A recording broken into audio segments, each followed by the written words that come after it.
साईं बाबा द्वारका माई में बैठे थे, महालसापति भी वहीं मौजूद थे। दोनों में जीवन के सुख दुख को लेकर बातें हो रही थी। साईं बाबा महालसापति जी को जीवन के अनमोल ज्ञान दे रहे थे, जिसमें महालसापति जी ने साईं बाबा से सवाल पूछा कि हे साईंनाथ, इंसान के जीवन में कई बार खुशियां आती हैं, फिर भी क्या कारण है कि वो खुश तो रहता है पर सुखी नहीं रहता। इस पर साईं बाबा बोलते हैं, महालसापति, इंसान का सुखी होना या न होना तो उसके भाग्य पर निर्भर करता है और इंसान अपना भाग्य अपने कर्मों से बनाता है। इंसान जब कर्म ही बुरे करता है महालसापति, तो जीवन में उसके भाग्य में सुख कहां से आएगा। वो इंसान कभी सुखी नहीं रह सकता जो दूसरों की कामयाबी से, दूसरों की खुशी से, दूसरों के सुख से जलता हो। वो इंसान कभी सुखी नहीं रह सकता जो दूसरों से ईर्ष्या की भावना रखता हो, दूसरों का बुरा सोचता हो। वो इंसान कभी सुखी नहीं रह सकता जो दूसरों की मजबूरी का गलत फायदा उठाता हो, जो रिश्तों का इस्तेमाल सिर्फ अपने किसी मकसद को, स्वार्थ को पूरा करने के लिए करता हो और लोगों को धोखा देता हो, लोगों का विश्वास तोड़ता हो। जिस घर में औरतों का सम्मान न होता हो, बड़ों का आदर न होता हो, उस घर में सुख शांति समृद्धि कभी कदम नहीं रखती।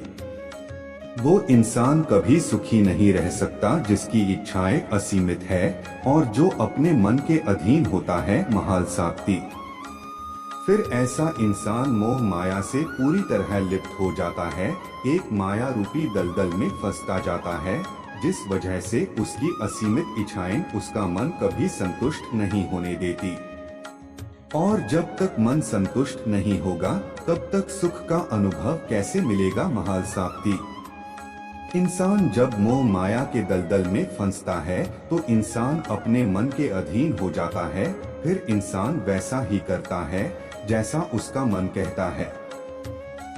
यदि इंसान अपनी इन आदतों से बाज आ जाए, मन को काबू में रखे, मन में सकारात्मक विचारधारा रखें, तो मन छोटी छोटी चीजों से भी संतुष्ट हो जाएगा। उसे सुख और खुशी बाहर खोजने की जरूरत नहीं पड़ेगी। वो जीवन के छोटे छोटे पलों में ही खुश रहने की कला सीख जाएगा महालसापति।